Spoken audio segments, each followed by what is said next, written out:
I, we begin the hard struggle for existence. You see, it's called a paradox. Paradox means that you believe something, but actually the truth is opposite. So it's a paradox. You say that that we have an eternal soul, but yet we die. But how can you have an eternal? How can you die if you have an eternal soul? If you have an eternal soul, then how can you die? So people then use their reason and logic. They say, well, wait a minute. If you die, then you can't have an eternal soul.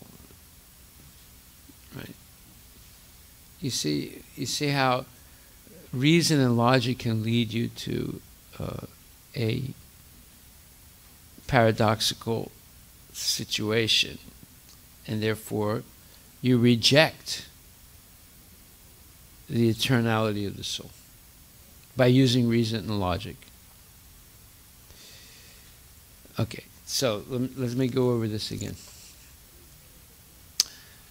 In the Bhagavad Gita, it says we have an eternal soul. But yet in material life, you see people die. So some people, the scientists and the philosophers, they use their reason and logic, and they say, well, we're seeing people die. So then how can you say that you have an eternal soul? So they reject the idea of an eternal soul.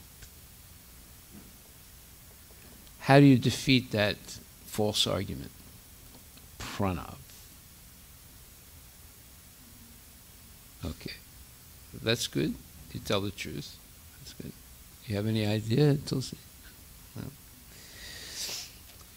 Well, that idea is based on the misconception that the soul and the body are the same.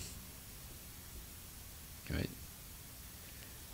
So if your soul is not the same as your body, is it possible that when your body dies, your soul continues to exist? Pranav?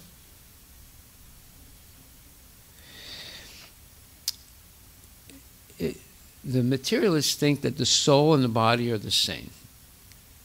So when they see people dying, they say, this is the proof that there's no soul. It's just the body. But if the soul and the body are different, then if the body dies, can the soul continue to exist? Yes, exactly. Right. So this is how reason and logic can lead you to false conclusions. The atheists say, look, the devotees say the soul is eternal, you never die. But yet we see people dying all the time. Therefore, there's no soul. There's just the body. What's wrong with that reason and logic that they arrive at the conclusion that there's no soul? The materialists, the atheists. What's wrong with this logic? They're using logic and reason. If they think the body and soul is one thing, then according to them, when a person dies, then they should even revive the person back if they think something in it. Yeah. If they think body is everything. And another way of proving that... But can they do that, though? Can they do that? By injecting chemicals into the dead body? They cannot do that, but they don't have an answer for that. Yeah. And another thing to prove that body and soul is different, there are many examples are there through worldwide that people take rebirth and they are able to tell their past life, in the previous life. And another thing is out-of-body experience many people have when they are in operation table. They can tell what happened to them in operation table. So this also proves that body and soul is different in this. But people don't accept those things. But there was one case was there that a lady was given operation of her brain. Her name is, I forget her name. And like it was controlled everything there. And doctor couldn't prove that she was conscious. And she told everything what they have done there. And doctor didn't have any point to deny that thing. Whatever she said, that only person who has visited the operation theatre in consciousness can tell. So that's big proof, but scientists don't have an answer for that. Did they give her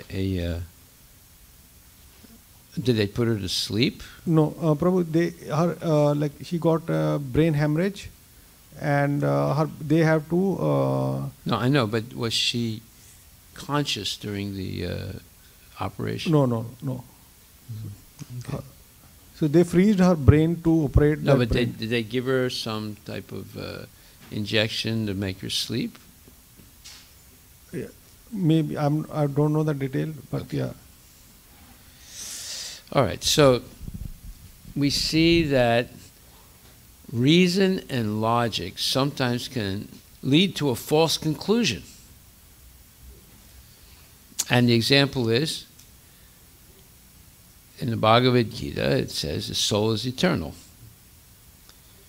But in life, we see people die, and they don't come back from death. So the scientists say, there's no soul.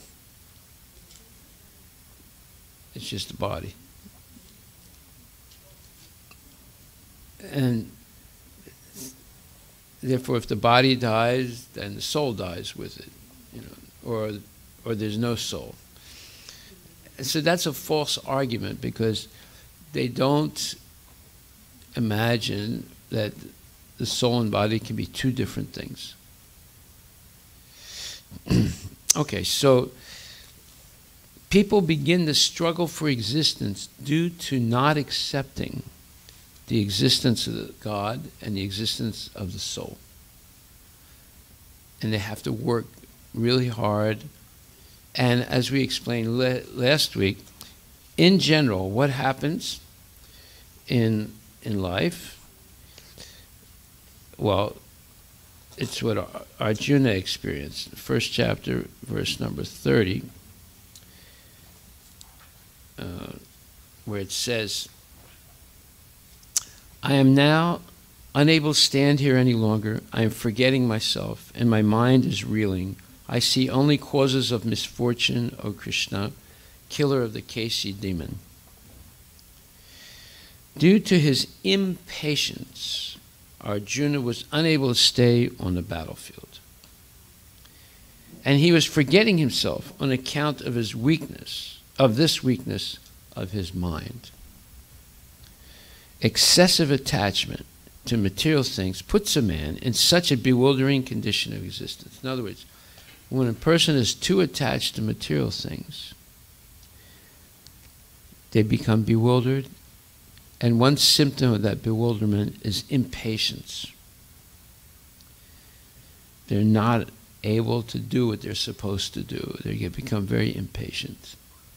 And their mind is disturbed.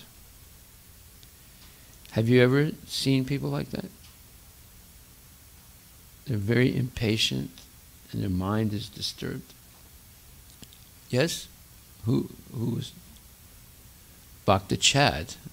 Actually, it's Abhakta Chad. Abhakta. He's not a real devotee. He's a nonsense. Yes. So why is that? Well, it explains right here.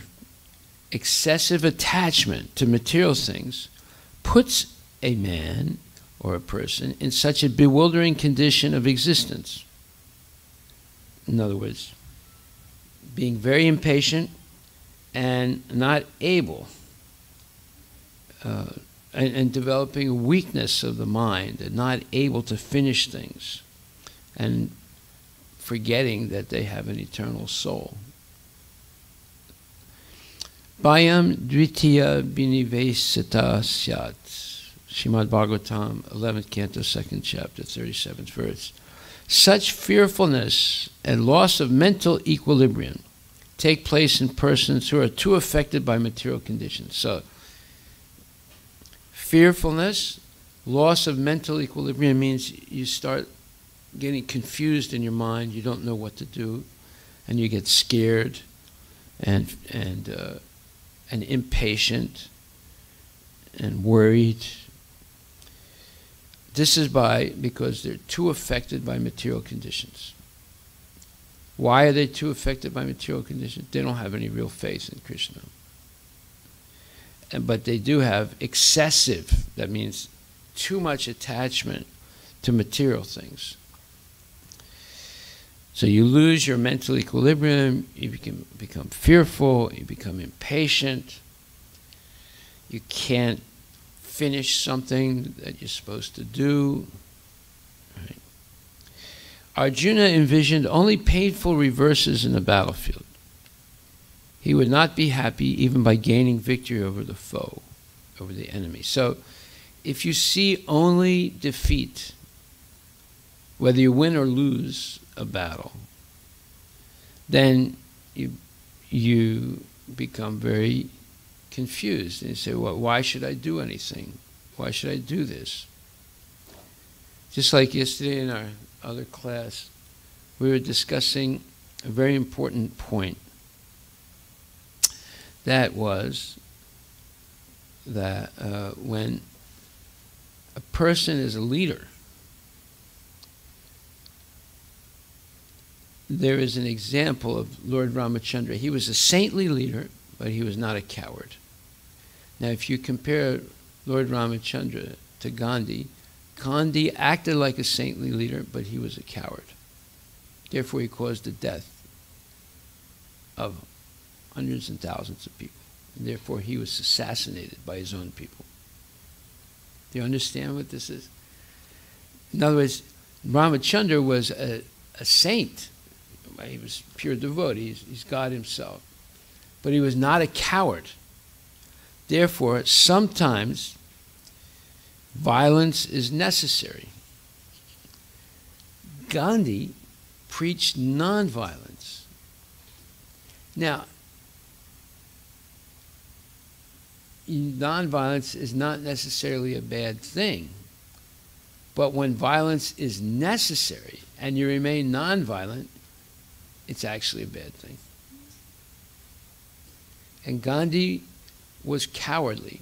What he should have done is when the Muslims led by Jinnah started demanding an independent country, he should have arrested them, put them in jail. And if there were riots, he should have subdued the riots with the Indian army, whatever army he had at that time. And he would have avoided this whole separation thing that caused the death of hundreds and thousands, maybe million people. But because he was a coward, he didn't do it. Whereas Lord Ramachandra, when he was asked by Vishwamrita Muni to come with him in the forest because the saintly people, the sadhus, are being harassed by the demons, he went, and Vishwamrita Muni taught him how to use different weapons, and single-handedly he killed 14,000 Rakshasas.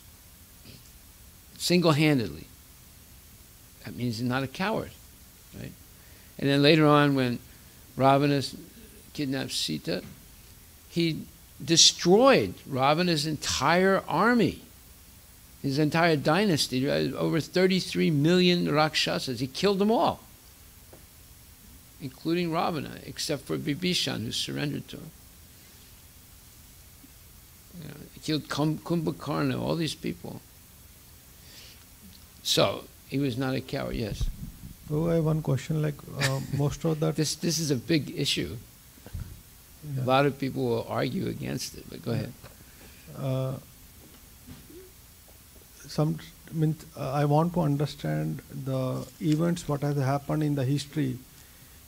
Is those events, like the event what you said just now, one of the event, like basically it's a plan of Krishna, or it's a human desire which you get completed? Okay, is it Krishna's plan that you engage in illicit activities? No, that is my own will. Okay, so everything is... No, Krishna is the controller. Yeah. But you have some free will. No, that's an individual thing. But when it comes to the hundred of thousand people were killed during the Indian independence. Yeah. So that was a human created issue, or Krishna planned that way? How to understand that situation basically? Well, millions of people were killed in the Battle of Kurukshetra. Millions of people were killed in the Battle of Lanka. Right? That's Krishna's plan. Was it Krishna's plan that Gandhi basically let Jinnah do whatever he wanted to do? No. That was Gandhi's mistake. Was it Krishna's plan that Gandhi should be assassinated? No. That was people's revenge, the Hindus' revenge on him because he did not protect them. And so this confuses me. We say everything is dependent upon Krishna. Nothing is independent of Krishna, and only independence we have our free will. So this doesn't limited free will. Limited free will. So this idea and the other part doesn't seems to be gelling with each other. Okay, so if we look at first chapter, verse 36, we'll find the answer. Chapter 1, verse 36. In the purport, Prabhupada says, this verse says, sin will overcome us if we slay such aggressors. Therefore, it is not proper for us to kill the sons of Dhritarashtra and our friends. What should we gain, O Krishna, husband of the goddess of fortune? And how could we be happy by killing our own kinsmen? Okay, this is Arjuna's argument why he doesn't want to fight. And the purport, Prabhupada says, according to Vedic injunctions, there are 6 kinds of aggressors. 1, a poison giver. 2, one who sets fire to the house. 3, one who attacks with deadly weapons. 4, one who plunders riches. 5, one who occupies another's land. And 6, one who kidnaps a wife. Such aggressors are at once to be killed, and no sin is incurred by killing such aggressors. Such killing of aggressors is quite befitting any ordinary man, but Arjuna was not an ordinary person. He was saintly by character, and therefore he wanted to deal with them in saintliness. This kind of saintliness, however, is not for a Kshatriya. Although a responsible man in the administration of a state is required to be saintly, he should not be cowardly. For example, Lord Rama was so saintly that people even now are anxious to live in the kingdom of Lord Rama, Ramaraja. But Lord Rama never showed any cowardice. Ravana was an aggressor against Rama because Ravana kidnapped Rama's wife, Sita. But Lord Rama gave him sufficient lessons, unparalleled in the history of the world. In other words, what Rama did by wiping out the entire dynasty of the Rakshasas is unparalleled. Right? I've never seen anything like that before. Right? He wiped out everybody.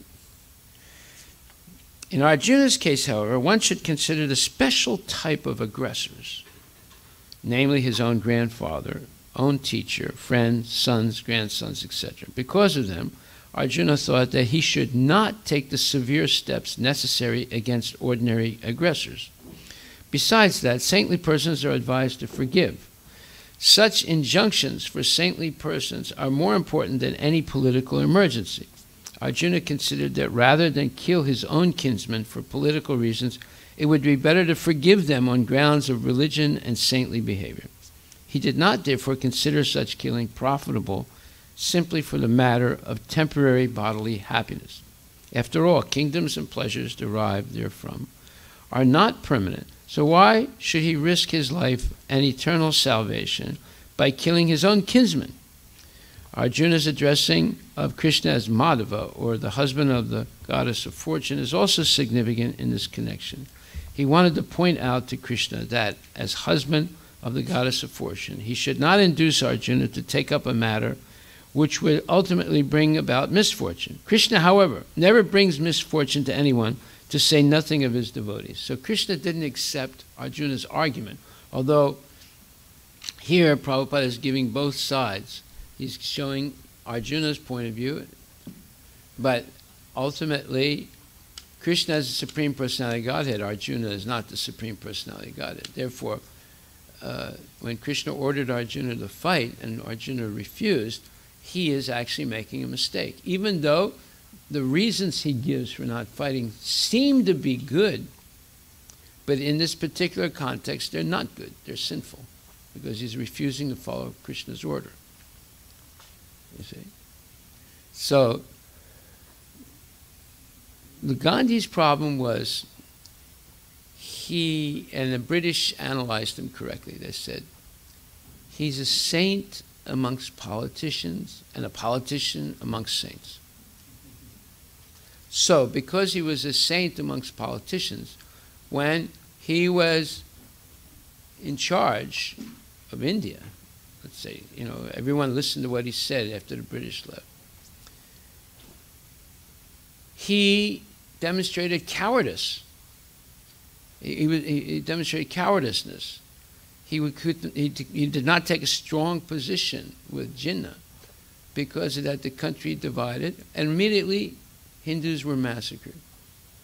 And some Muslims maybe also, but mostly Hindus were massacred.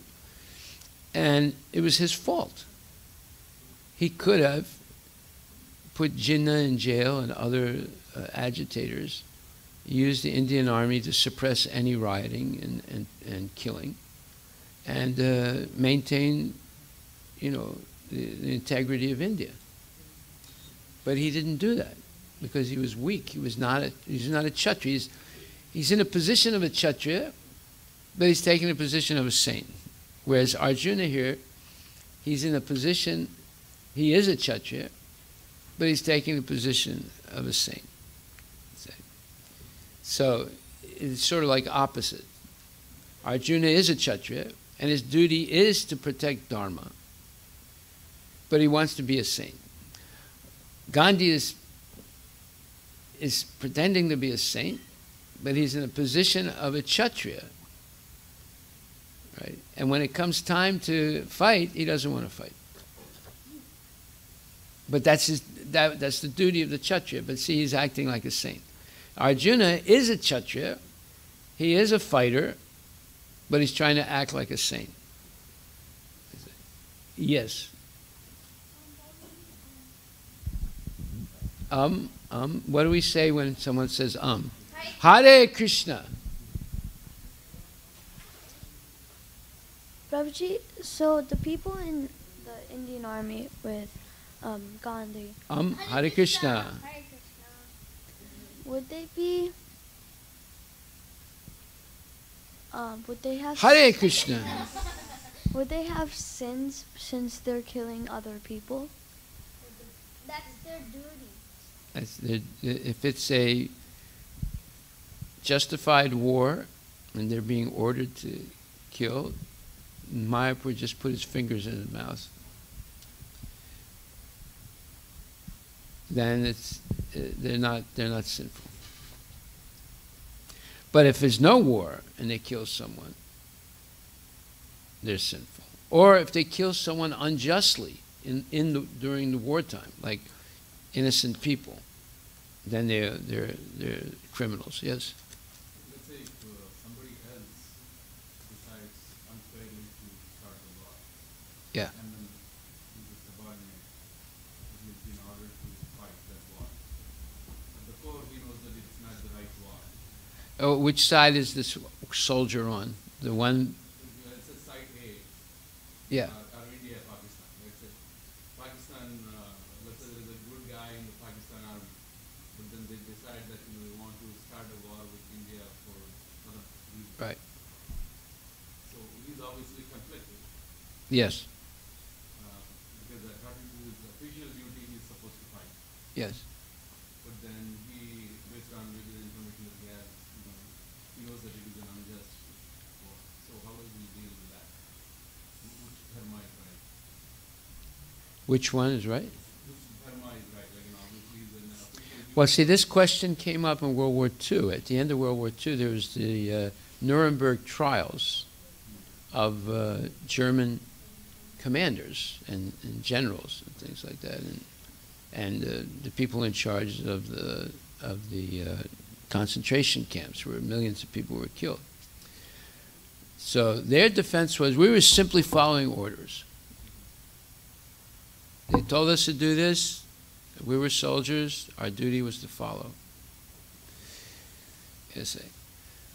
Now the question, so what happened to them? Well, you understand that there's what's called the Geneva Convention. The Geneva Convention is rules of engagement in war. In other words, even in war, there are rules. So why were Duryodhana and the Kurus really, why were they massacred? I mean, there was a massacre that took place. 620 million people died, right? Why did so many people? Because they stopped following the rules. After Bhisma Pitamaha was wounded, Duryodhana took over the commandership. They stopped following the rules. I mean, the strict rules for Kshatriyas fighting, they stopped following them. And because of that, there was no mercy after that. So the Pandavas wiped them out completely. And even Arjuna, he didn't follow the rules to kill Karna. He killed him when he was off his chariot, unarmed, with his back turned to him. And Krishna ordered him, shoot.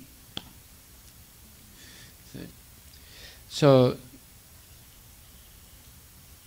when there is killing of citizens who are not fighters, that is violation of the Geneva Convention. It's violation of Kshatriya code of honor in wartime. So when people do that, the soldier has to decide whether he's going to be part of it. When you're ordered to shoot unarmed people who are not fighters and just kill them, as they did in the concentration camps in Germany, then there's a individual moral responsibility of the soldiers. Are they going to engage in that type of activity? Now, because of that, Hitler did not put normal soldiers in those concentration camps. He put the SS. These were the most fanatical soldiers. And they engaged in this type of very, very unethical, sinful activity. And the people who were in charge of following Hitler's orders to do this, they were prosecuted as criminals. Now, there are examples of people who refused to do it in Germany. German, citizens who refused to participate in the concentration camp slaughter. And this is true also in other places, like in World War I, during the Turkish massacres of the Armenians. There were some Turkish governors who were ordered to massacre the Armenians. They refused to follow the orders. They were taken out by the government and replaced by fanatics who would follow the orders. And in order to perpetrate the massacre, the Turks liberated all criminals in their jails and gave them a possibility of being free if they participated in killing innocent people. So criminals don't feel any, they're already in jail for murder, right? So they liberated the criminals and said, you can kill as many of these people as you want. And they did.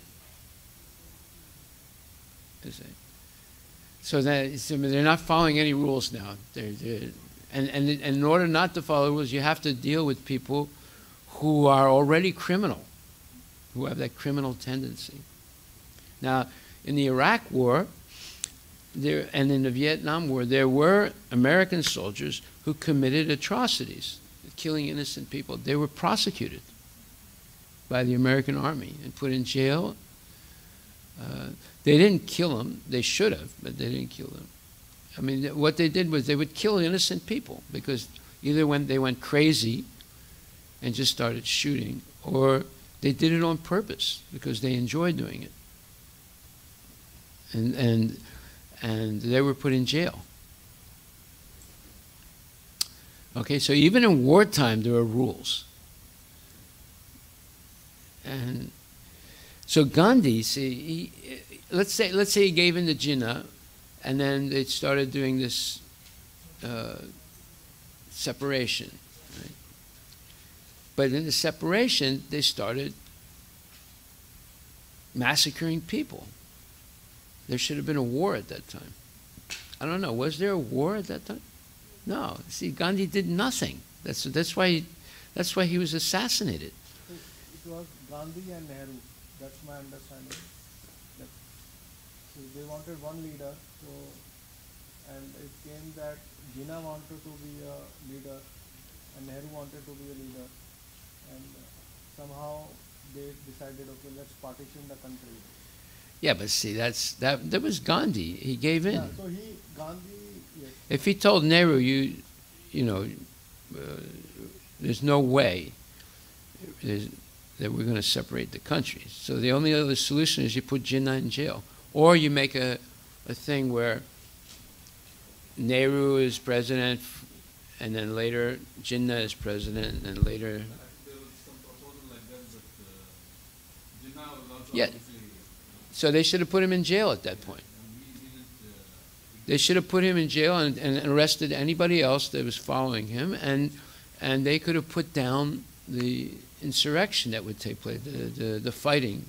Yeah, by then the British have caused a lot of damage, right? So throughout, they created this divide and rule. So there's a lot of... Yeah, but you don't... You see, now, the practical example is today. Under Bush and under Obama, they tried to appease Kim Jong-un, or the North Koreans, right? Giving them money, giving them military technology, letting them buy military-grade computers, all these things, letting them make plutonium, isotopes and things like that, so they can make atomic bombs. They let them, Clinton let them do that, so that they would stop trying to make rockets with nuclear bombs on them. They didn't stop. They just kept doing it. So Trump comes and says, this is enough. We're not going to do this anymore. And, he sent his, atomic submarines, atomic ships, and basically threatening North Korea that you want war, you're going to get it. Right? And the best thing he did was Kim Jong-un said, well, you see this button on my desk, this is my nuclear bomb, right? So my finger is on it, right? I mean, anytime. And Trump says, well, my finger is bigger than yours, and I got a lot more bombs than you do. And it works.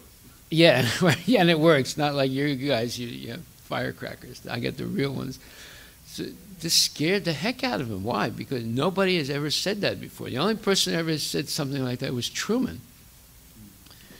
But he didn't talk about it, right? Trump is actually talking about it. I got more bombs than you do. You know, so what's happening now? Kim Jong-un just this week promised that they would do no more missile testing, right? And they're going to have they're supposed to have a meeting at some time to talk about, you know, the demilitarization or of North Korea, or at least the end of the nuclear, let's say, development of North Korea. So why is that? Because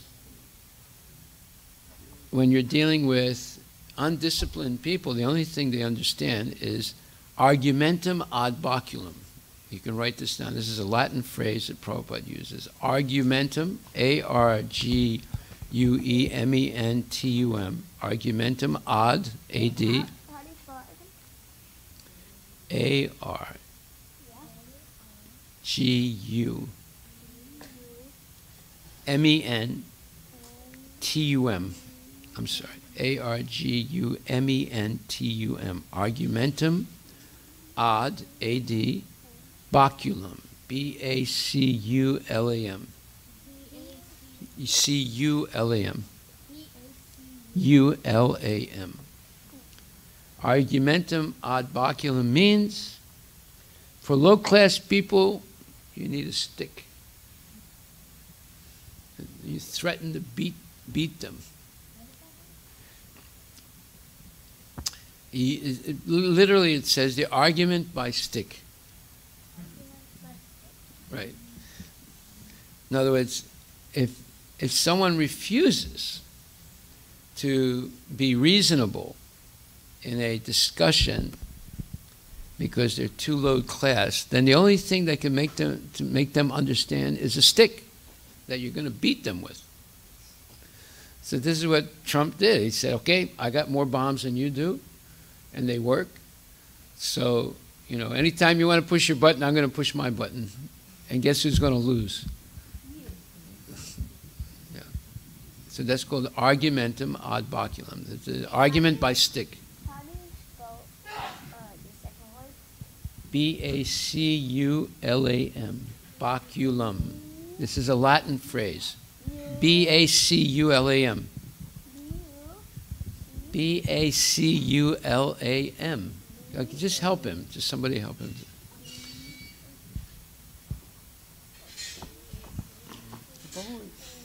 Yeah. Some years back, Russia said, okay, we will reduce our nuclear weapon. USA said we will reduce our nuclear weapon. But they did some thing for that, little bit here and there. But still they have all the nuclear weapons they had. They said they wouldn't increase the number of nuclear rockets with nuclear bombs on it. That's what they said.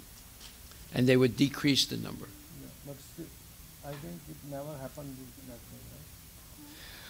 right? Well, one thing we know that never happened, in 2013, Russia promised to dismantle all of the chemical weapons that Assad had and to disperse them, take them out of Syria completely.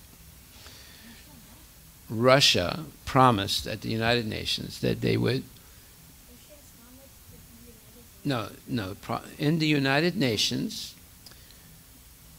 Russia promised that they would dismantle all of Assad's chemical weapons and actually transport them out of the country, just get rid of them.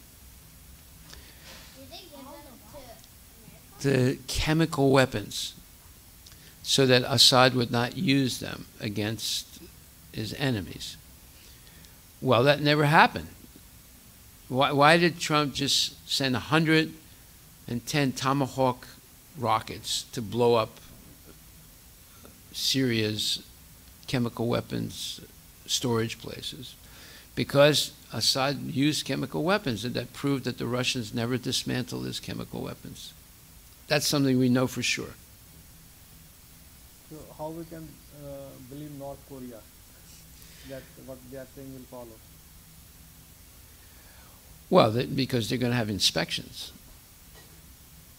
They're going to have inspections.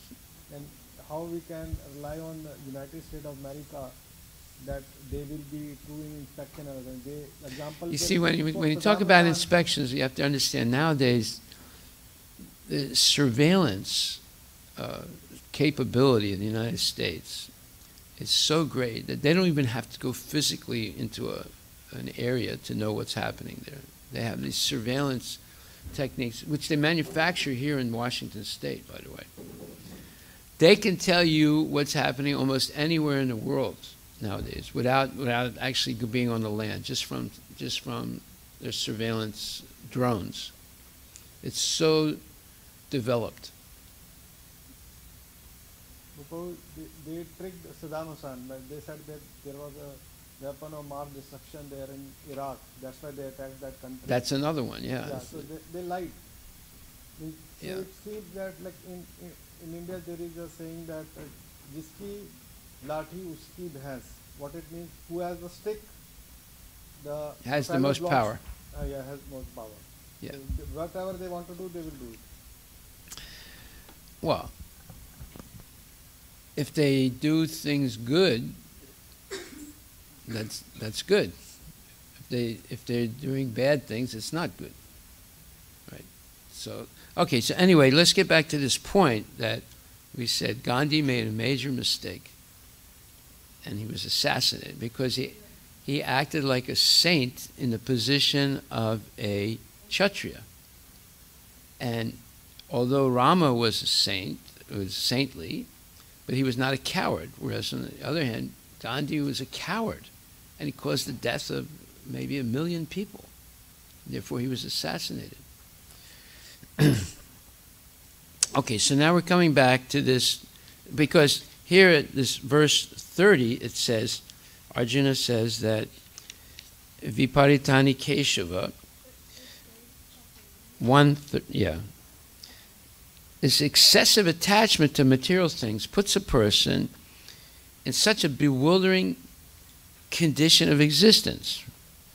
They become fearful, they lose their mental equilibrium, they become impatient, and they forget who they are and what their duty in life is because of this weakness of mind. The weakness of mind. Okay.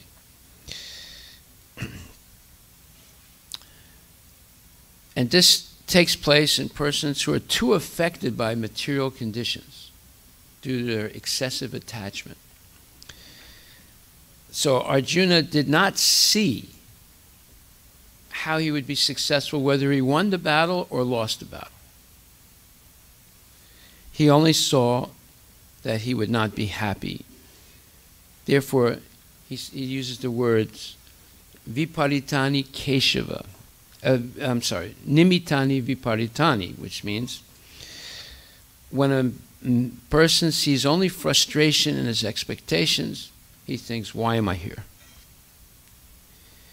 Because materialistic people are only interested in their own welfare. They don't really care about anybody else. And no one really cares about Krishna. No materialistic people really care about Krishna. So Arjuna is, in the beginning of Bhagavad Gita, being an example of such a person who's ignorant of his real self-interest in life. It's like yesterday someone asked me a question in this class. They said that I understand the value of being in the mode of goodness and being kind and not becoming angry, but I can't control my anger. I said, okay. I said, is this with everybody? He said, no, just with my husband. Can't control my anger. I said, well, you're not alone. And she said, but I don't understand why this is. I said, well, it's because you have no love for Krishna. Therefore, you can't control your anger. And I quoted the verse, the 12th chapter, 15th verse, which we'll go over in a minute. 15th verse.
Yashomati नंदन ब्रजबर नागर गोकुल रंजन काना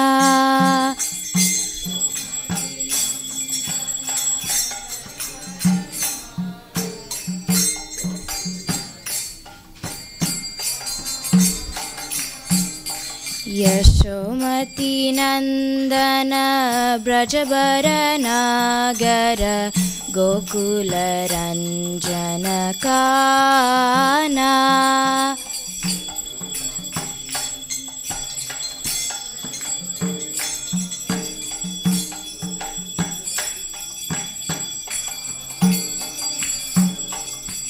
गोपी परनदन मदन मनोहर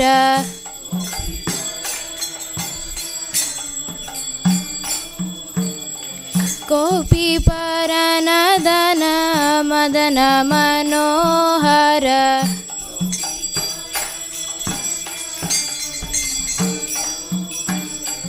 कालिय दमन विदाना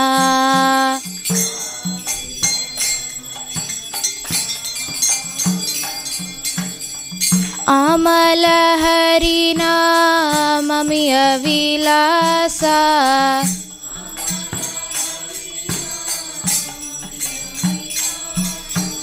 अमल हरिनाममिय विलासा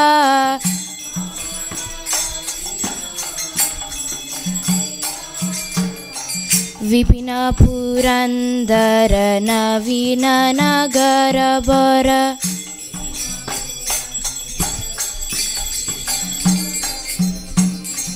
बंसी बदन सुवासा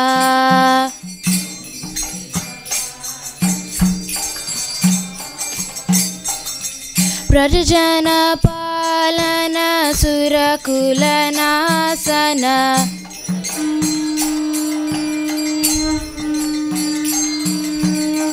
प्रजन पालन सुरकुल नासन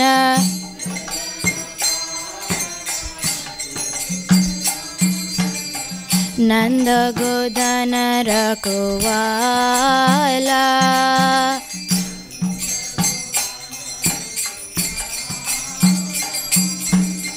गोविंद माधव नवनीत तस्कर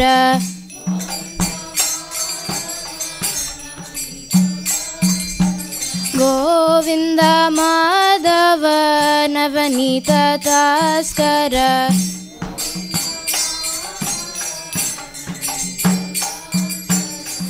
सुंदर नंद Gopala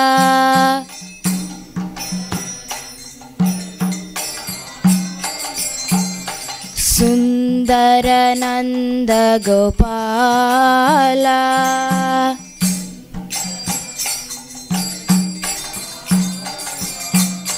Yamuna Tata Chara Gopi Basana Hara.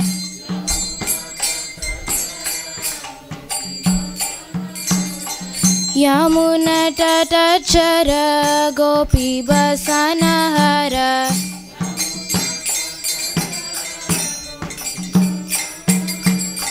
Rasa Rasika Kripa Moya.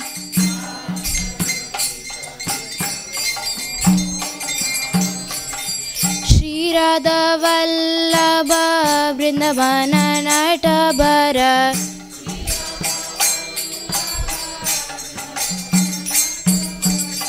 Shri Radha Vallabha Vrindavana Natabara.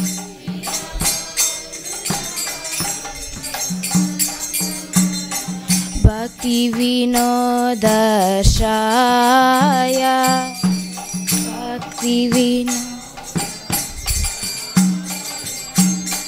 Bhakti Vinoda Shaya.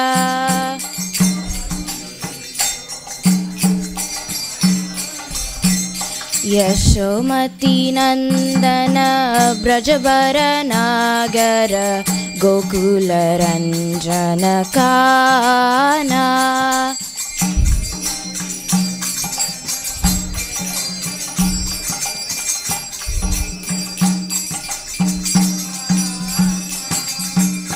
Gopi Paranadana Madana Manohara.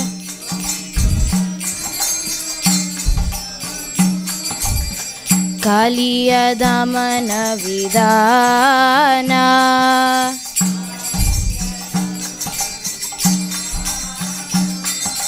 Hare Krishna, Krishna Krishna, Hare Hare, Hare Ram, Ram Ram, Hare Hare.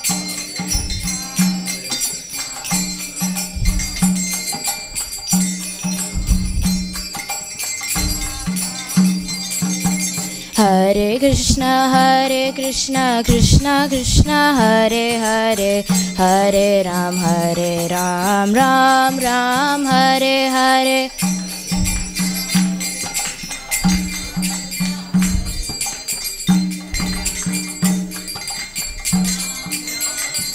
Jayo Radha Nila Madhav Radha Nila Madhav Radhe.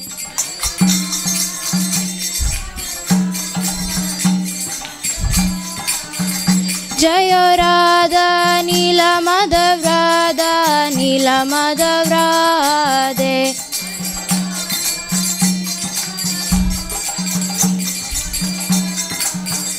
Jayo Sita Ram, Jayo Sita Ram, Jayo Sita Ram, Jaya Lakshman Hanuman.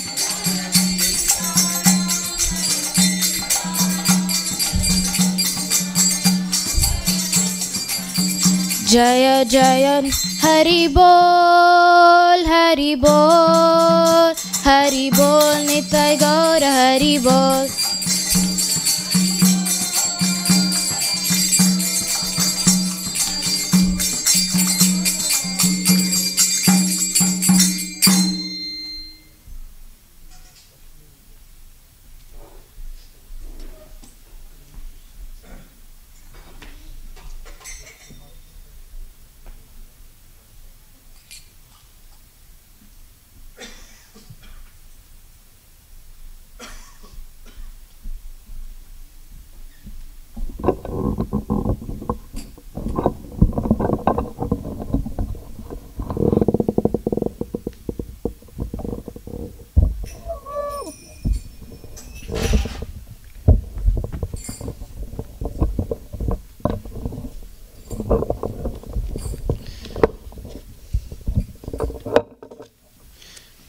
So to answer this question, we are looking at chapter 12, verse 15. Why this person cannot control their anger? My answer was because I have no real attachment to Krishna.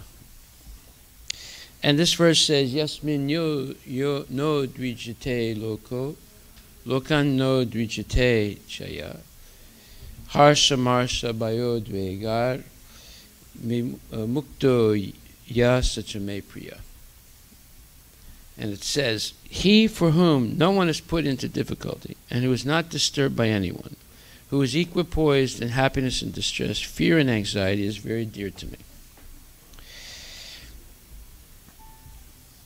So Prabhupada explains this verse. He says, a few of a devotee's qualifications are further being described.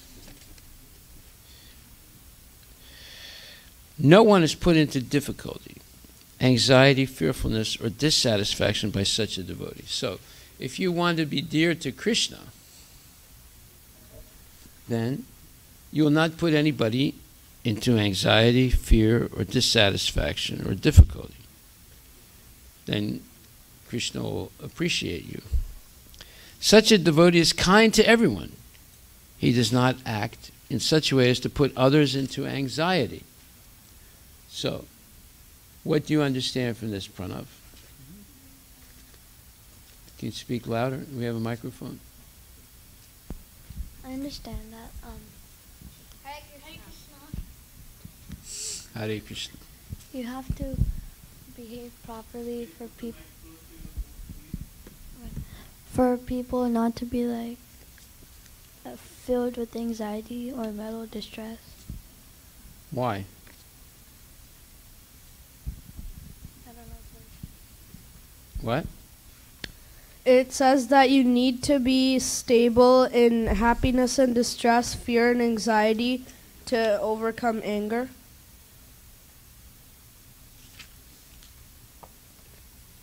No. Well, the question is, there's this lady that's saying that she can't control her anger with her husband, and she wants to know why. So what was my answer? Because she's not stable in happiness and distress, fear and anxiety. Wrong answer. Yes. Microphone here over here. Because? She was not Krishna conscious. She was what? She was not Krishna conscious. Yes. Exactly right, Prabhu.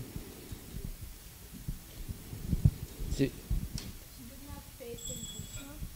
Yes. If you want to please Krishna, what should you do? You have to do devotional service and have faith in Krishna. You should not put anyone into difficulty. You should not disturb anyone. You should remain equal in happiness and distress. Then you become dear to Krishna. You shouldn't put anyone into anxiety. Yes. The lady was thinking about her own sense gratification, and she was not able to do something because of her husband, and that's why she would get angry. Well, we tried to say that, but she said, no, I don't have any material desire. She kept saying, I don't have any material desires. So she was circumventing that argument, which is the real cause, of course. But she was, so that's why I told her you have no love for Krishna. You're not really trying to be dear to Krishna. Yes, Mayapur. It's like how the asuras, they're like always angry at Krishna or Vishnu because they go on the demigod side instead of the demon side. You mean Krishna, Vishnu does? Yeah. Okay. The mind can have only two things, either Krishna or Maya. Yes. Yeah. If one is towards Krishna, then everything will be smoothened out. If it is not Krishna, then Maya will take over. There'll and be trouble. Yes. So it says here that if at the same time, if others try to put a devotee into anxiety, the devotee is not disturbed. It is by the grace of the Lord that he is so practiced, in other words, so trained, that he is not disturbed by any outward disturbance. Actually, because a devotee is always engrossed in Krishna consciousness and engaged in devotional service, such material circumstances cannot move him. So, neither should she disturb her husband, nor should she be disturbed by her husband. If she's so engaged in Krishna consciousness that and devotional service, then none of these things will disturb a person. Generally, a materialistic person becomes very happy when there is something for his sense gratification and his body. But when he sees that others have something for their sense gratification and he hasn't, he is sorry and envious. When he is expecting some retaliation from an enemy, he is in a state of fear. And when he cannot successfully execute something, he becomes dejected. A devotee who is always transcendental to all these disturbances is very dear to me. So here it explains a lot of important points. Point 1, that is, that if one is always engaged in devotional service, and that's favorable devotional service means it's pleasing to Krishna and Guru, then they are dear to Krishna and they don't cause anyone anxiety or fear or disturbance. On the other hand, because the devotee has complete faith in Krishna, he or she is not disturbed by any outward disturbance,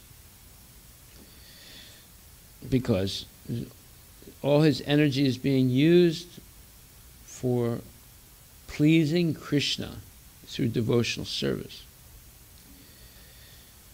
Materialistic people, they become happy when they get more sense gratification. And when they see somebody else has better sense gratification than they do, then they feel envious. They become envious of them.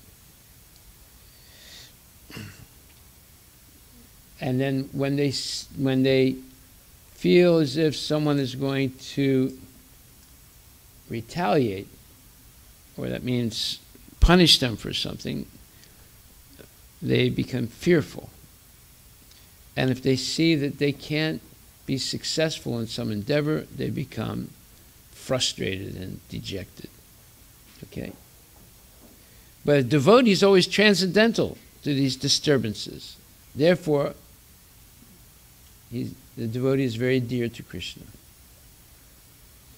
So if you want to be dear to Krishna, then what should you do?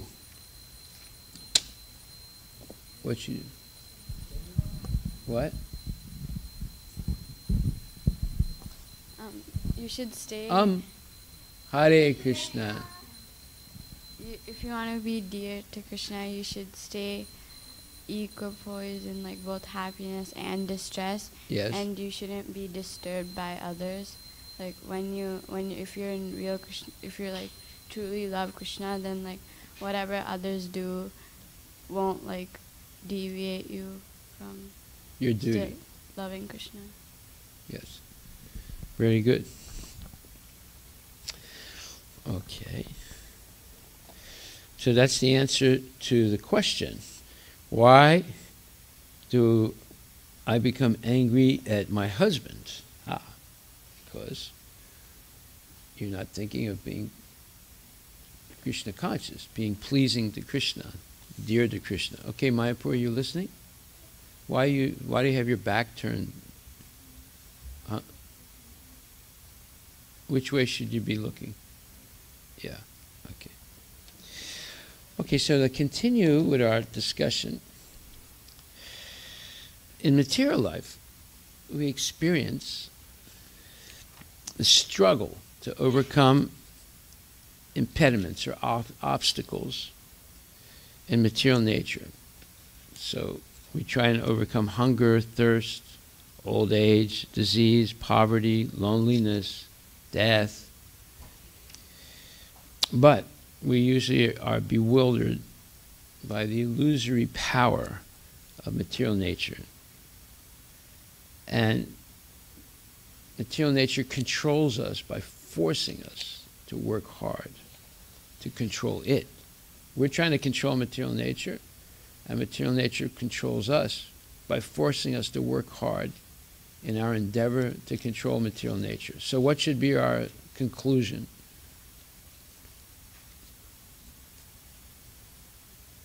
Our conclusion should be, it's impossible to control material nature. Why is it impossible to control material nature? Sigh.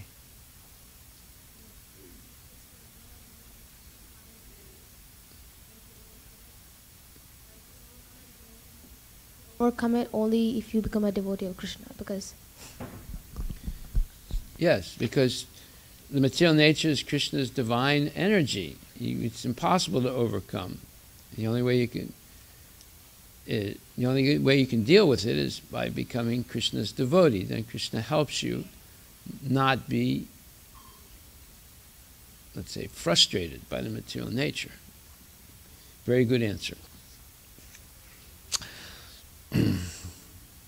So the materialists, they make what's called heroic efforts to dominate nature.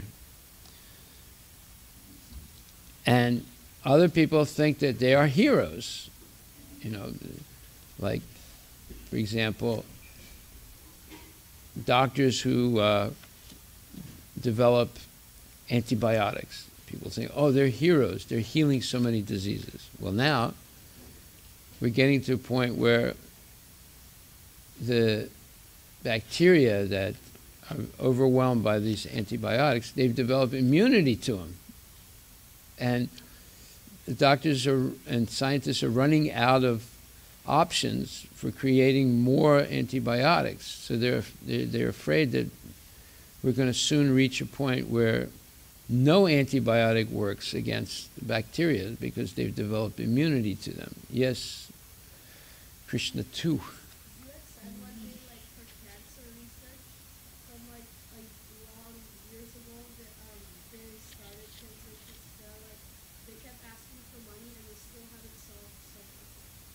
Yeah, but the cure for cancer was there many, many years ago. They ignore it and they keep researching. Huh? That's one way to stop cancer, yes. But they keep collecting money for cancer research. It's been going on for 60 years, 80 years. And it's just getting worse. It's not getting any better. In fact, the medicines they use to heal cancer today causes people to get sicker often. If you're younger, you can maybe withstand the chemotherapy and radiation therapy. But if you're older, it's almost impossible. How about if you drink the cow urine? Yeah, that's good. It's good. We're going to start making distilled cow urine at the farm for people who want to use it as medicine. Like, for example, Madhava Chandra, he drinks cow urine for his, he has a condition in which cow urine is very useful. The way you drink it is you take the distilled cow urine and you dilute it in water and you drink it. And it doesn't, I've drank it like that. It doesn't taste bad.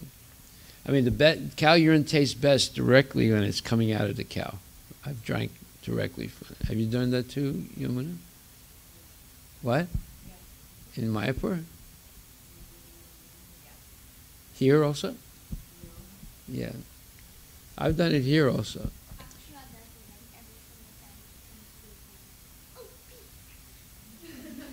Who does it? Akshara. You know what Akshara means in Sanskrit? Huh? What? Invincible. It's the name of Krishna. Okay.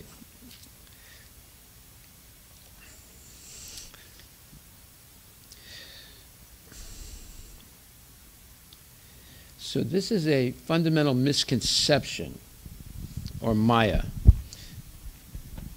Maya is the illusion that keeps people bound up in the cycle of birth and death. And they consider heroic efforts made to overcome or control nature. So, for example, they make different types of techniques to control flooding of rivers. Right? Can you actually control the flooding of a river? No. You can't. Yes. This is relating to the last thing that you were saying. Yes. You said that some people found the cure for cancer. Yeah, a long time ago. Why don't the researchers now use that? Because there's no money. They can't make any money. You make money by maintaining that we have to get a cancer cure. You don't make money by finding a cure. I mean, a cure is a simple cure. It's not an expensive thing. But chemotherapy, radiation therapy, this thing, that thing, they're all expensive things, and they make a lot of money doing it. And the equipment to do that also is expensive. So everybody's making money off of it. Why is it that in Kali Yuga animal sacrifice is not allowed? How come they continued animal sacrifice in Kali Yuga? Yeah, because you make good money doing it. You know, so, because people bring the animal to sacrifice, they offer it for free. After they sacrifice the animal, they can sell the meat. So it's good business. You have no overhead. All you have to do is say ha, hu, ha, ha, ha, some mantras, and then you get all that money. You say, yes. And why are the Karmakanda sacrifices in the Vedas not recommended in Kali Yuga? Because they have a material goal. But how come all the pundits do it all the time? Because you can make money. You make big money. Yes. So, like some people, most people in America, they're so addicted to meat that, like when I went to this school one time, when I went in Pennsylvania, I went to this private school, and I said I was a vegetarian, and they were like, "What? How can you?" I tried going without beef for one day, and at the end of the day, I had to just eat so much beef because I couldn't stand it. And so, if like the president would ban it, then like people would go so crazy. So how would you get a cure for that? For making them have like a different taste. Our program is, we're not against meat eating. We're against unnecessary violence. So, let's say you have 1 million cows, right? Are they all going to die eventually? Yeah. So, there's just a certain period you have to wait. And if you plan it properly, the same number of cows will die whether you slaughter them or you wait till they... And the same number of cows will be available for eating, whether you slaughter them or you wait for them to die. It's a question of planning. And so we're not against eating meat. People can eat meat as long as the cow dies naturally. But we'll supply the meat, from our farms of the cows that die naturally. But normally they want for the meat eaters, fresh.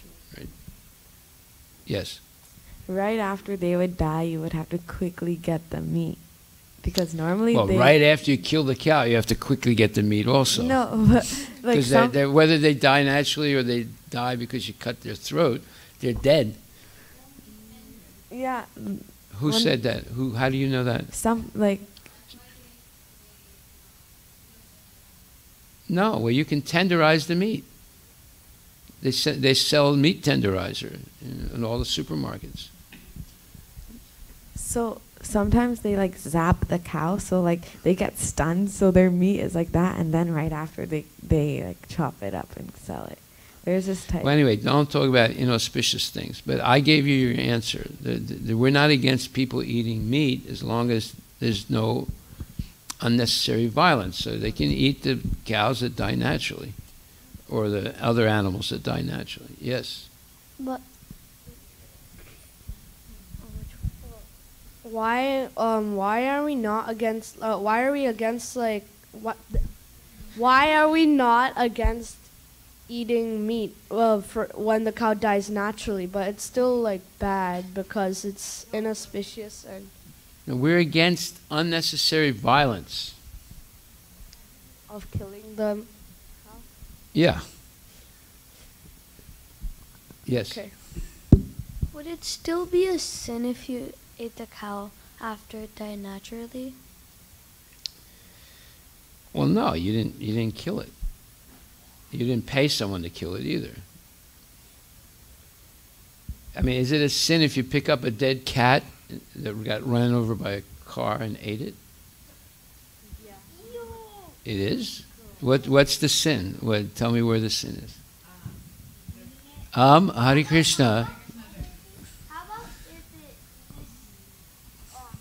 How about if it just drops dead? Yeah, it's okay. You can eat it if it just drops dead. How about if it fell unconscious and after you thought it was dead and after Well, that's wrong. That's wrong. We're against unnecessary violence.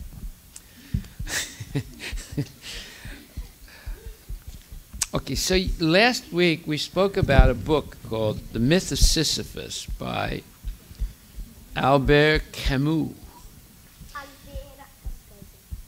And Camus was a person who wrote books about the absurd. Absurd.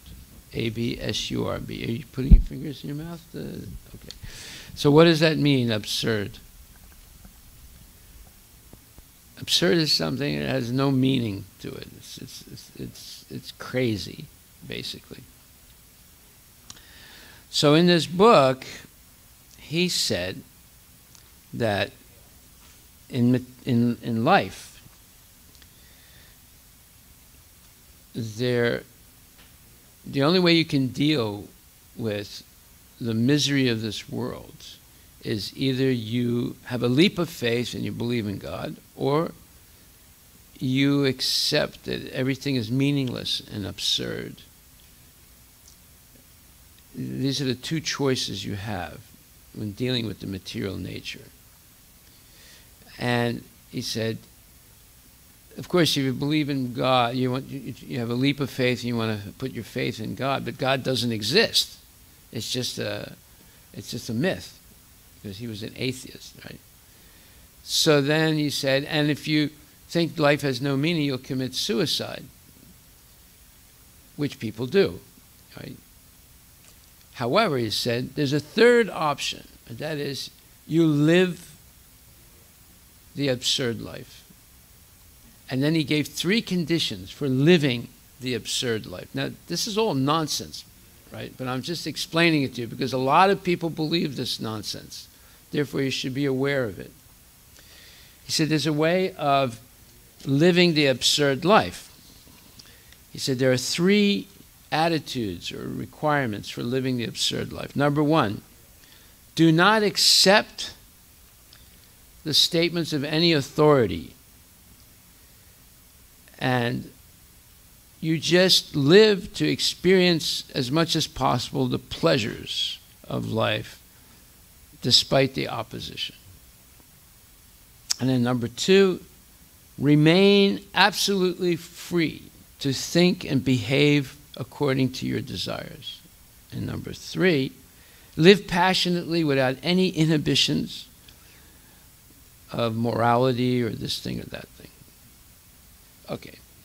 So he's saying that don't believe in God because God doesn't exist. Number 2, he's saying don't commit suicide, even though life is meaningless and absurd. But learn to live the absurd life. And the way to do it is to accept these 3 attitudes, or these 3, let's say, requirements. 1, don't accept the statements of any so-called authority, like Krishna or Bhagavad Gita, or your parents. Or, Number 2, think and behave by whatever gives you pleasure in life. And number 3, live passionately without any inhibitions, without any feeling of, oh, this is maybe not be right. Maybe this is not the right thing to do. Maybe this is not moral according to religion. So just throw religion out, throw morality out. Just live whatever way you and think and do passionately. Okay, so this is the belief of many people in this world today. Now, how do we defeat it? Yes.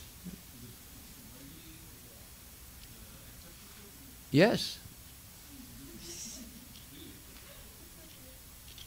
Why are you...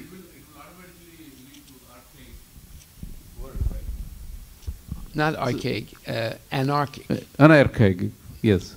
Archaic means old. More ordered, anarchic order. It'll lead to anarchy. Well, yes and no. They're trying to see, what Camus is trying to say is you have to be heroic. Don't accept any crutches like belief in religion. Don't accept suicide as a solution. You have to heroically face the absurdity of life by, 1, never taking good advice from anybody. 2, think and behave any way you like, just or whatever feels good to you, whatever your desires are. And number 3, live passionately. Do the nonsense with passion. This is what he's saying. Live life to the fullest. Yes, Krishna too. You know anyone like this? Hare Krishna. Hare Krishna. There are some kids who, in my school, they just want to do exactly what you said. But the thing is, and how old are they? How old are they? Like my age, basically. Which is? 10. 10 years old. So in 10 short years, this is what they learned. In 10 short years, they don't have to be like 50 years old, 45 years old, 25 years old. In 10 years, they've come to this conclusion. You see how the culture is? Go ahead. Hare Krishna. Hare Krishna. Yeah. What was the writer's name again? That Camus. Albert Camus. Well. Or you can say Albert Camus. Well, yeah, Albert Camus. He said, but don't say Albert Camus. That's not the right pronunciation. Okay. It's Albert Camus. Well, Albert Camus. You have to do a moo like a cow. Moo, Camus. Albert Camus. Yeah. He said don't commit suicide, yes. But he himself ran off a cliff with a Porsche. Okay, so I corrected myself earlier before you came. He didn't commit suicide. He was in a car accident. Oh. I did read one place that he committed suicide, but then in his Wikipedia page it says he was in a car accident driving with a friend. His friend was driving. Oh, well, they were probably doing nonsense in the car, that's why. They were definitely talking nonsense, that's for sure. Yeah. They were driving in the mountains and it went over off the road. Just like, 2 weeks ago, an Indian family, a Gujarati Indian family in California, drove off the road. It was a mountain, not a mountain road, it was a seaside road. It was a cliff. They just drove right off and fell into the ocean. And the whole family died. These things happen, yes. Also maybe a month ago, this big family, this mother, and she had like 10 kids maybe, but they're all like they were all yeah, orphan. Adopted kids. Yeah. She had 6. Yeah, 6 of them, and then they just drove off. She and her girlfriend. Yeah, she just drove off the cliff, and then they did it purposely. Yeah, but then when the police were investigating, they were like, it was a suicide. Huh? No. Yeah, when the police researched about it, then they found that it was maybe done on purpose. Yes. Yeah. Okay, so Camus has these 3, he outlines 3 attitudes for living the absurd life. Right? So, The three attitudes, I'm going to read now what I wrote about this. The three attitudes mentioned above are in direct contravention of spiritual truth. In other words, they're directly against all the spiritual things that we're learning from Bhagavad Gita. Okay. First, the constitutional position of the human being. Can you listen, Yamuna? The constitutional position of the human being is to carry out the order of the superior, such as parents, teachers, police, magistrates, government, spiritual teachers, etc. Everyone follows some authority. When a person rebels against authorities, his decisions and actions become controlled by his own lust, anger, greed, illusion, envy, and insanity. The greatest authority is Lord Krishna. Following his authority, or his bona fide representatives, the spiritual masters, a person can attain liberation from the cycle of birth and death. Following his authority, or his a person becomes entangled in the struggle for existence in this world when he revolts against the authority of God or Krishna. Camus, being a shallow intellectual, meaning a brainless so-called intellectual, did not understand that rejecting the authority of God makes one immediately subject to the laws of karma, by which he is responsible for every action. So, what he's proposing is absurd. It's not a way of living the absurd life. It's absurd in and of itself. It's the cause why life becomes meaningless for people, because the struggle for existence is absurd. Why should you struggle for existence when your soul is already eternal? You see? It's an oxymoron. What is an oxymoron? Yes, Pranay. Hare Krishna. It's two words, and the second one is the opposite of the first one, like the dark light. Correct. So, if you say that the eternal soul must struggle for existence, does that make sense? Why should he struggle for existence when he's eternal already? You see? So it's an artificial situation caused by ignoring Krishna's instructions. If we just accept Krishna's instructions, then we're free of the struggle for existence. And how do we become free? Well, you heard already one verse in the 12th chapter by which you become free of dualities and disturbance. If you don't put others into disturbance and you don't get disturbed by others, then you're free of most dualities by the fact that you're always engaged in activities that are pleasing to Krishna in devotional service. Then you're free. You avoid all the problems. Don't open your mouth. Okay. The struggle for existence itself is absurd if we analyze correctly that the cause is willful neglect and forgetfulness of God's instructions. So who can explain what I just read? You want me to read it again? Okay? Krishna too? Okay. Listen carefully. The struggle for existence is absurd. Absurd meaning crazy. Doesn't make sense. If we analyze correctly that the cause is willful neglect and forgetfulness of God's instructions. So it's saying the Hare Krishna. Jai Shri Radha Nilamada ki jai. The struggle for existence is absurd, and the series The Absurd and what he was writing, it's basically neglecting what Krishna is saying to us. Yes. If you neglect Krishna's instructions, then life becomes absurd, crazy. You don't have to struggle for existence if you're Krishna conscious. You only struggle for existence when you're not Krishna conscious. Okay?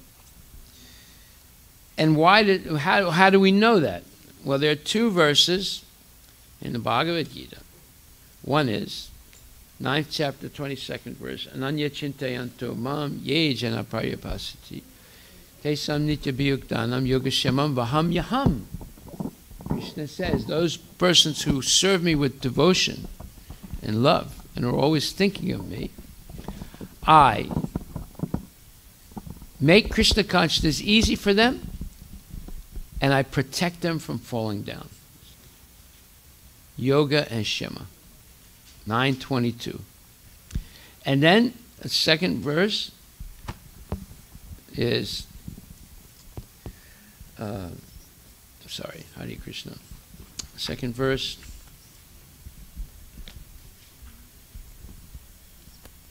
Hmm. 22 and yeah, 4th chapter.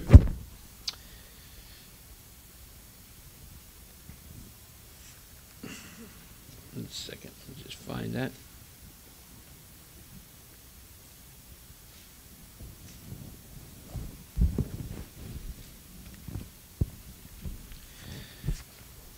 Nayam lokosti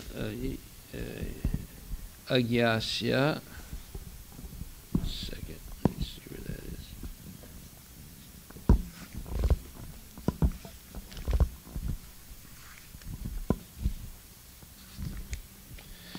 Kuto anya kuru satamam. 4th chapter, 31st verse.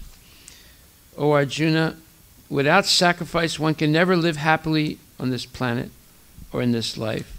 What then of the next?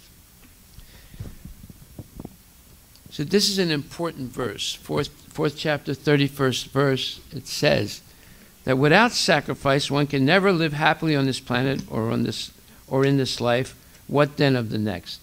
So what is the sacrifice recommended for Kali Yuga? Sanskriti. Okay, who's coming on Harinam Sankirtan this afternoon? Is there burritos? What? No, there are no burritos. By the way, I keep forgetting to ask Krishna Prastaya. See if you can make more cookies. Okay, so who's coming on Sankirtan this afternoon? Raise your hand. Don't raise your foot. Raise your hand. Whoa. So, Bhakta Daniel is coming. Who else? Is Sai coming? Huh? Your dad is coming. So you can come. Is Sai coming today? Huh? Your mom is coming. Okay. Anyway, we should try and come. Because Sankirtan is the sacrifice.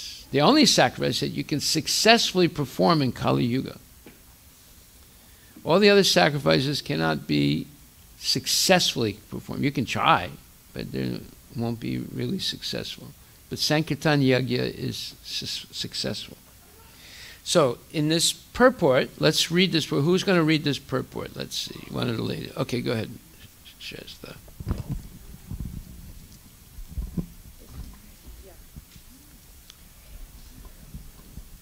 Whatever form of material existence one is invariably ignorant of his real situation. In other words, existence in the material world is due to the multiple reactions to our sinful lives. Ignorance is the cause of sinful life, and sinful life is the cause of one's dragging on in a material existence. So the whole problem of struggling for existence is ignorance. Ignorance by which we ignore the instructions of Krishna. And then we commit sins, and then we're caught in a cycle of birth and death. Okay? And it's completely unnecessary. It's completely unnecessary. Go ahead. The human form of life is the only loophole by which one may get out of this entanglement. What's a loophole? Yes. It's a way to get out, yeah. Yes, like for example, if you are in a room that has no door, but there's a hole, can you get out? Yes. Yeah, if you can fit through the hole, yeah. No. Go ahead.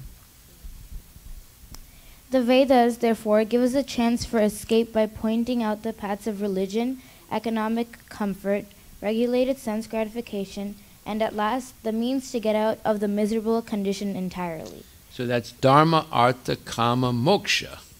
Go ahead.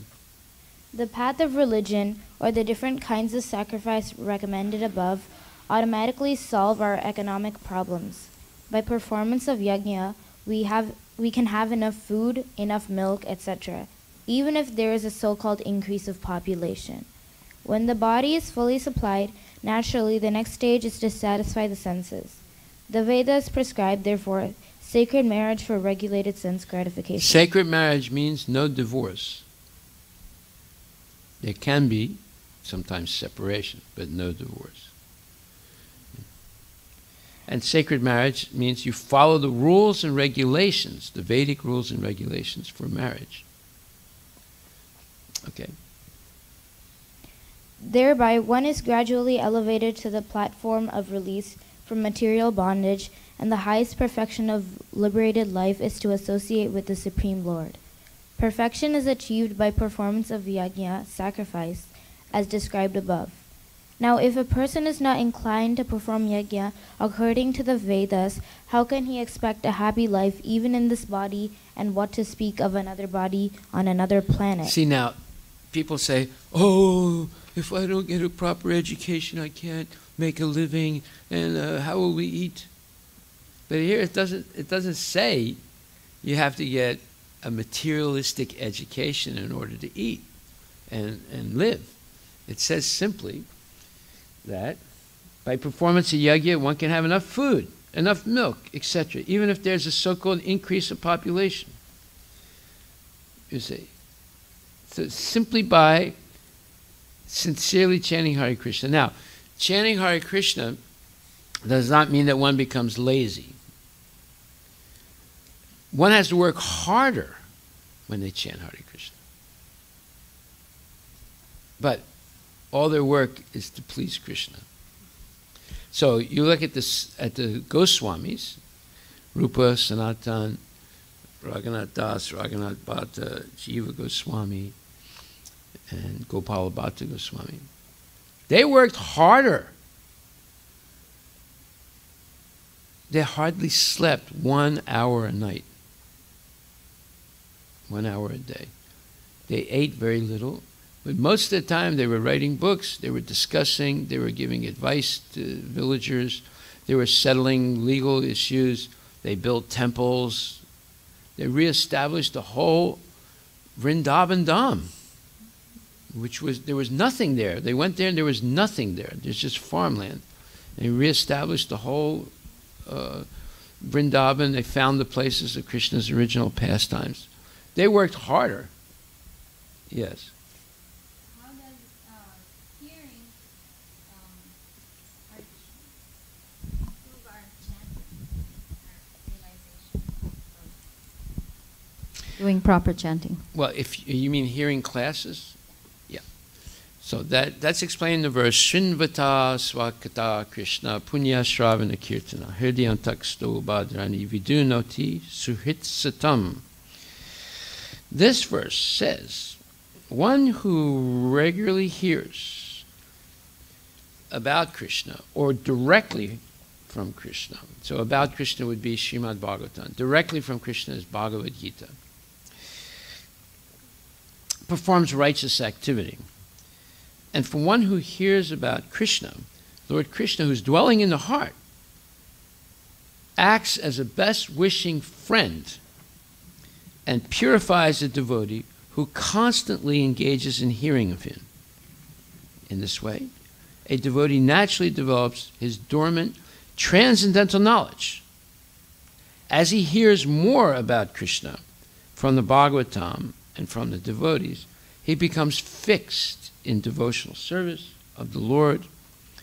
By development of devotional service, one becomes freed from the modes of passion and ignorance, and thus material lusts and avarice or greediness are diminished. When these impurities are wiped away, the candidate remains steady in his position of pure goodness. becomes enlivened by devotional service, and understands the science of God perfectly. Thus, Bhakti Yoga severs the hard knot of material affection and enables one to come at once to the stage of a samsayam samagram, understanding of the Supreme Absolute Truth, personality of Godhead. There you go. Srimad Bhagavatam, first canto, second chapter, verses 17 to 21. Okay? Just like I was speaking to somebody yesterday, and they said, "Oh, you know, so-and-so wants to get married to some Russian girl." I said, "What?" I said, "What do you mean?" He said, he's not married. He's over 50 years old. I said, "Oh, no, he wants to marry this Russian girl." Well, that means so-and-so knows nothing after chanting Hare Krishna for so many years about Krishna consciousness. It has no control of his mind and senses. And the reason for that is so-and-so is not actually chanting properly every day, and not coming out on Sankirtan, and not doing so many things that would free that person from such slow class, would sever the hard knot of material affection. You see? Yeah. Can we say that not hearing, not coming to class in the morning puts us in the mode of passion and ignorance, and that degrades our Krishna consciousness, and it affects the quality of our chanting? Well, So if we go back to the original question, can we say that hearing will improve what? Yeah, improve chanting. So we just proved that hearing not only improves chanting, it improves everything. Yeah. Hearing Bhagavad Gita and Srimad Bhagavatam spoken by bona fide devotees. Yeah. Yes. So, hearing helps in correcting the mind and to gain knowledge and to correct all the misunderstandings we have gathered throughout our life. And we can come to a conclusion that we don't have any hope in this world. The only hope is Krishna. And to reach Krishna, the chanting will help. So that helps chanting, that we are doing it for a purpose, to reach to the Krishna and get out of this place. Well, we're chanting to please the Lord. Please the Lord, yeah. So we know from Krishna 2 that in 10 short years, from birth to age 10, without reading the Myth of Sisyphus by Albert Camus, one can come to the same conclusion as Camus. And he was a big writer, and he was like 40 years old when he wrote the book. You don't even have to go. All you have to do is go to a public school, and you'll come to the same conclusions as Camus. That is, if you're lucky, right? So you have to bypass two obstacles. One is belief in God, and two is suicide. Then you can learn to live the absurd life. You see. Is this right, Krishna 2? I'm sorry, Hare Krishna. Is this right, Krishna 2? Yes. Yeah. They actually Hare Krishna. Hare Krishna, there are some nonsense books, and a few students that I know, they left the school. They read those nonsense books, and they believed in the same theory, like that. Why did they leave the school? I don't know. They just left the school. Yeah. One of them, she said she read some nonsense book, and now she believes whatever is in the nonsense book is true. Right. And what's in the nonsense book, like humans can blast the sky or something, I don't know. Yes.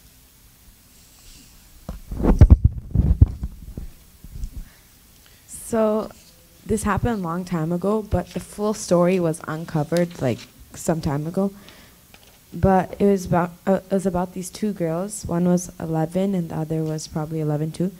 And they believed in like Slenderman or something. And what? Slenderman.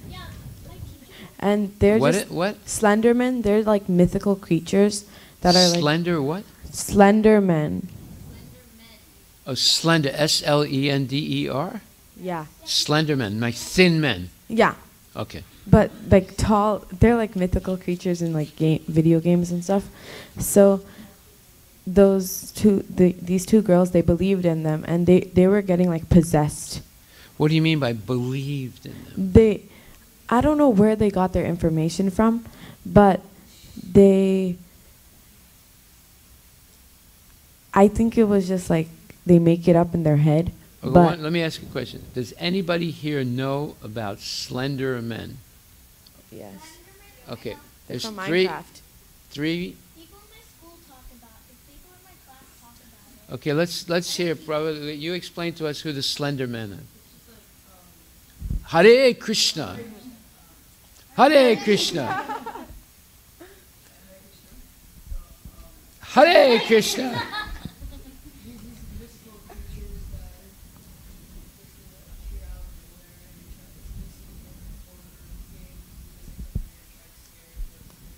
Yeah. Okay. All right. Now, thank you for that information about Slenderman. Okay, now go ahead. Now we know that they're So- scary people. Yeah. Right. So these two girls, they made up theories in their head that the Slenderman was controlling them. And the Slenderman was telling them to do something. So they had a third best friend, and one time they were walking in the forest, and they stabbed that girl 17 times. They thought she was the Slenderman. No. They stab her. And then they say that, oh, our Slenderman wanted a sacrifice. So they killed her. Very good. So very they good. went to juvenile, actually, and they're in jail still. Oh, wait, but I don't know what their full thing was, but they basically stabbed this girl 19 times. No, they were possessed by the Slenderman, Yeah. who are ghosts. Well, they're not actually ghosts. They're not real. They're like completely. They're not even ghosts. It was just like something in their head. Okay, so they evolved what's called swabhava, nature, demoniac nature, by associating with these unreal slender men in the video games. You see, that's we discussed this like 3-4 weeks ago. Swabhava, this perverted human nature by associating with the modes of material nature, the modes of passion and ignorance. So this computer game in which has anyone ever seen the computer game in which there are slender men? Okay. In many. Pranav has seen it, and Krishna too has seen it. No, but in many video games. And also Bhakta Daniel has seen it, right? Okay. Anyway, so after that girl got stabbed 19 or 17 times, then Did she survive or she died? Yeah, she actually survived. She got herself to move all the way to the road where someone saw her, and then they called the police, and but like, it was a really hard recovery, but she's alive still. Good. I'm happy. That's why they didn't get full. The two girls. Hare Krishna. Hare Krishna. They didn't get the full charge of murder, but they got a really. But they're bad. still in the slammer, as they say. They're still in prison. Good. Yes. So recently I heard about, I think this has been around for a long time, but it's called like the Blue Whale Challenge. And it comes from Russia, where like this anonymous person, he came up with like 50 challenges for a person to do, and they're all about like hurting yourself. And the last one is that you have to jump off a building. So a lot of people like around the world did this, and like a lot of people died because of the challenge. Like they're like really stupid things. Like they tell you to like, hey, one of the challenges is wake up early in the morning and watch scary videos. Another one is carve something into your hand. So. Yeah, so this is swabhava. By associating with the mode of ignorance, one develops a certain culture, the culture of self-inflicted wounds, right? Or the culture of inflicting wounds on other people and trying to kill them. So now you understand the danger of materialistic nonsense.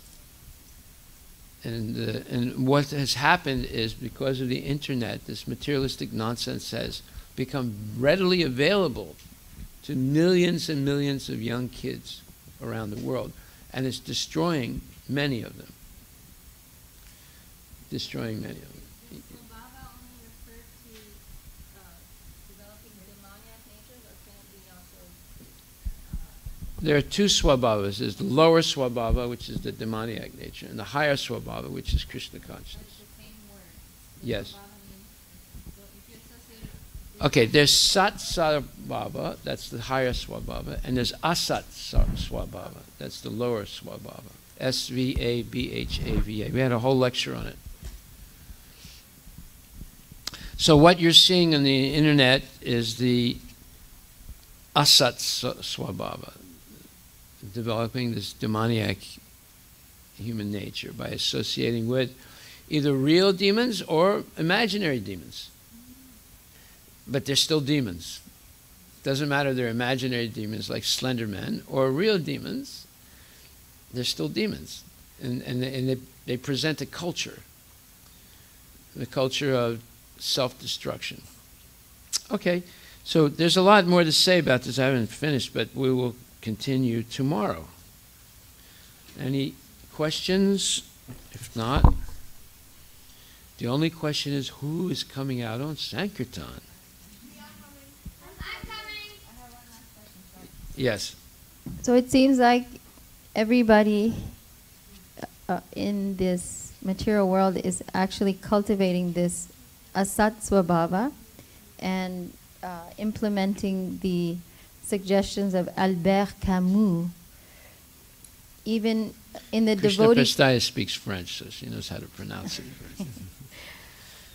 So even in our devotee communities, especially in the U.S., it's so hard for even devotees to surrender to performing devotional service. And when performing devotional service, it's hard to get firm commitments. So how do we try to remove these layers of...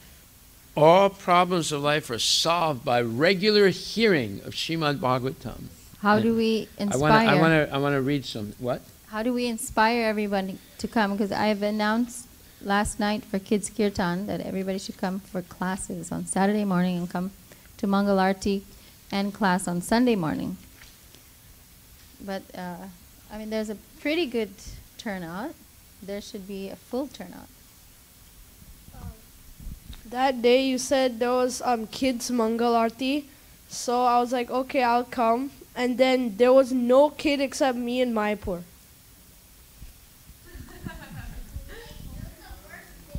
No, Mayapur and I, not me and Mayapur. It's Mayapur and I.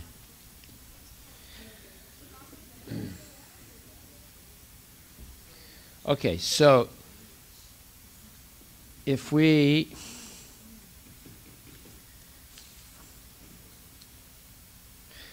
So here's one suggestion.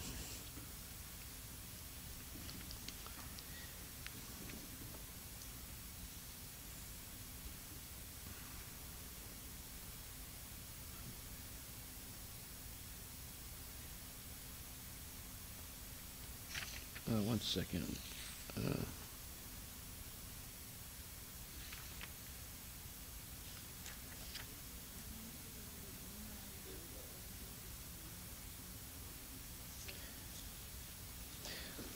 So this is something you should remember. This is the list of people Yamaraj wants the Yamadutas to bring to him. Are you listening, Advait? Are you listening? So this is the list of people that Yamaraj wants the Yamadutas to bring to him. So see if you are on this list. I hope not. My dear servants, says Yamaraj, please bring to me only those sinful persons who do not use their tongues to chant the holy names and qualities of Krishna. 1. Whose hearts do not remember the lotus feet of Krishna even once. 2. Whose heads do not bow down even once before Lord Krishna. 3. Send me those who do not perform their duties on time for Lord Vishnu. Number 4. Which are the only duties in human life. Please bring me all such fools and rascals. Okay. So, yes. Sometimes do devotional service or nonsense?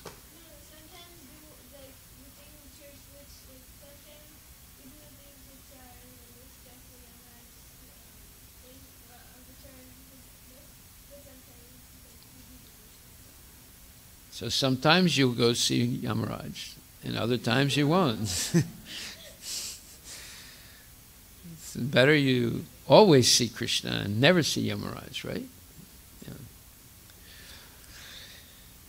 So how can we get people to come to the children's, how can we get children to come to the children's kirtan? How can we get children to come to Mangalarati on Saturday and Sunday? How can we get children to come to the classes and here? Okay, Krishna too has a suggestion. One way is French fries. It always works. How about Indian fries? Is that a thing? How about Indian fries? Kasidia. I don't know what Indian fries is. No, the one you read in temple. Okay, Advait, what's your suggestion? Hare Krishna! Well, I think that how everybody could come to the Mangal Arati, the Friday Kirtan, and your classes is that, so first I would try it out for one day. And so basically, most of the people like your class, but they just don't come because they don't want to come. They think your class is boring, but when they actually come to your class, then it's actually fun. And also another reason, they don't want to wake up because they think, oh, I'm so lazy, I don't want to wake up. But unless you, like yesterday, I couldn't come for the kirtan because I had to go somewhere with my dad for like a preaching program in Bottle, so I couldn't come. And I slept pretty late. Well, you went to a program where you heard. Yes, Pranay.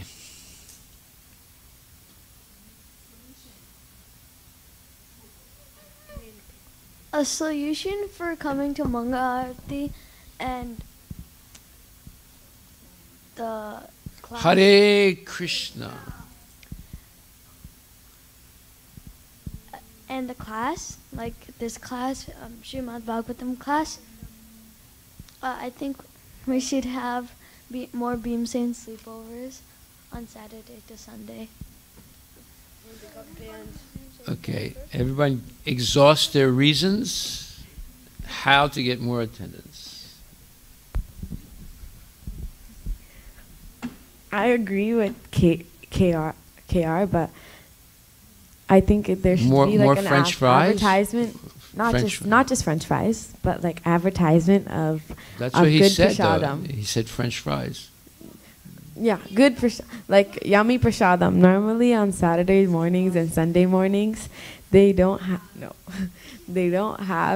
good prasadam, so the kids are not Wait a minute. The person that cooks on excited. Sunday is sitting right there. Tulsi's dad. I'm not saying You bad just prasadam, insulted him. but It's not Hurt his exciting feelings. for the kid. Shamed him. Okay, I'm going to give the answer. None of the answers were correct. Okay.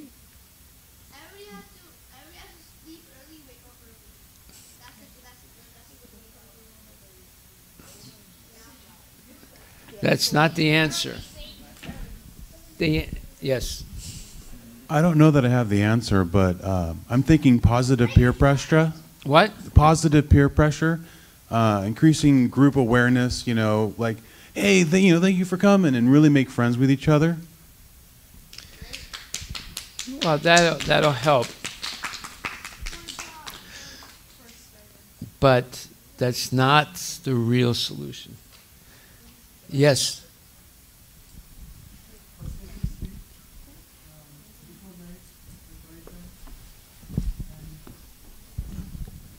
You said twice, so we have to say Hare Krishna twice. Hare Krishna, Hare Krishna. Go ahead. So, first, Hare Krishna. Hare Krishna. Parents should be educated to first make the children sleep at right time before night, so that they are prepared to come in the morning ready for the class. And they should also be aware what's the value of this class. You're getting close. You didn't hit the nail on the head, but you partially hit it. The answer is the parents should come. Parents should come. I mean, you can go to sleep early, put your kids to bed early, and they wake up early. But if the parents don't come, the kids are not going to come. That will happen because kids have to come. What's that? That will automatically happen because kids have to come here. So the parents will bring them. No.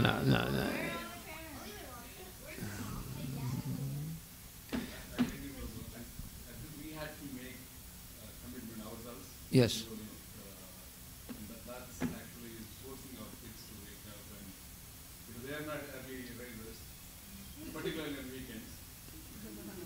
So wait a minute. Let me ask Shrestha and her brother. What's his name? Samarth. Yeah. Let me ask Shrestha and Samarth. Are you happy that you're coming? Yeah. Okay. Good. Then it's worth it, right? Once they come here, they always enjoy it. Okay. It's the inertia to come here. Well, inertia means non-activity. So, yes, Krishna too, and parents should come, and there should be French fries. All right, we got it. You got that, Prabhuji? Kripa? Every Saturday, French fries with chutney. And if you really want them to come, pizza. Can we have a system where we take turns to cook? So maybe each family can cook for the morning program. No, you shouldn't say, because then we'll end up, one day it's South Indian, one day it's this, one day it's that. No, we want French fries and pizza. Okay. Let's just get it straight. So we don't want people... we give the menu, and that's what they got to make. That's it. Kids make the menu. Okay? Okay, let's write down the menu. Okay, that's a good idea. Kids make the menu. Okay, I'm writing it down, so suggest. Come here. Okay, so we'll stop right there and continue.